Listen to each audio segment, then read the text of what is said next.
So the story takes place at a high school prom, mostly.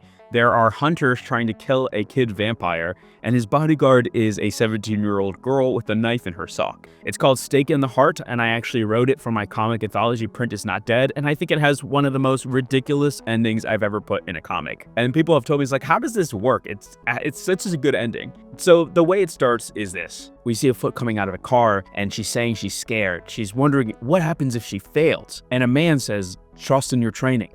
You know what to do next. And she says, yeah, I'll reframe it. I'm not scared, I'm excited. She does a call and response with this man. Who are they? Hunters. Who do we serve? The scales. Who are we? The balance. Good. What do you do next? Pass my test. I will bring the balance. So it seems like she's doing a test, and the test is ridiculous. So she knocks on the door, and who answers the door is a teenager, and he says, this is for you, Nadia. And she says, no thanks, because she is her protector, not an actual date. And he's like, you're a protector in disguise as my date, no? And she's like, fair. I do like flowers. And he asks, did you bring me something? And she says, do I even need to answer that? And he's disappointed. Oh, man. So they get in the car, and he's like, I don't really need you. And she says, are you sure? And pulls out a knife and just puts it right to his throat. And she reminds him that his life was threatened and he needs to take it seriously. But he just wants a normal night. Dance, drink, touch a boob. It's prom. And she looks at him disgusted. You're risking your life and the treaty to cop a feel? And jokingly, he says, you know, it's hard being a vamp. The risk feels worth the reward. And she's like, not for me. She makes a subtle jab to make it clear, you won't be touching my breasts tonight. And he's like, oh gosh, I didn't mean you. Now this is where the action kicks in. His friends call him over, yo, time to party, oh yeah. He grabs a drink, and his friend is like, oh, she's real? I thought you made it up. And they start roasting him like, yo, you know he peed himself in the 6th grade, right? And while they're talking, a hand slips over his shoulder and slips something into his drink. She kicks it right out of his hand, and he's like, why'd you do that? I didn't even get to dance. And she's like, come on, we gotta go.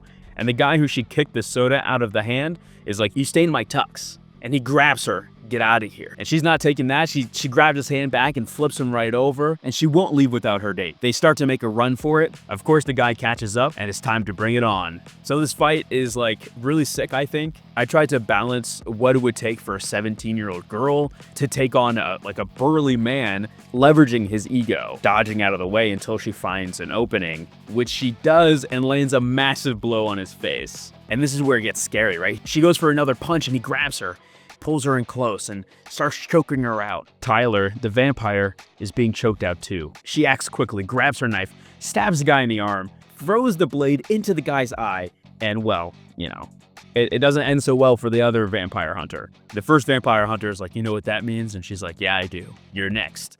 And they're back at it again. They're fighting, and she goes for her gymnastic move and hits him right in the head, knocking him out. Tyler's like, thank you. You know, I didn't get what I wanted, but at least, you know, I'm alive. He's like, I don't deserve a normal life, do I? She says, no. He's like, wait, what? She says, everyone, vamp or not, deserves a normal life. And she can't believe she's doing this, but she lets him cop a feel. And he says, hey, you know, you're kind of fun. And she says, don't tell anybody that. Just enjoy being a kid.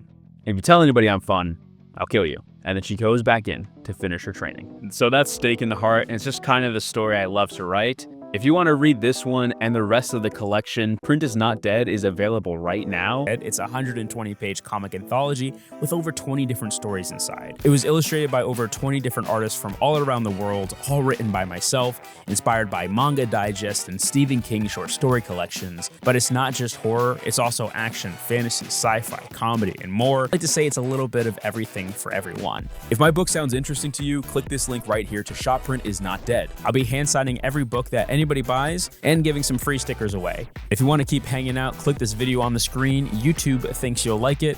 By the way, my name's Elijah. Nice to see you again if you're coming back, and if you're not coming back, well, nice to meet you.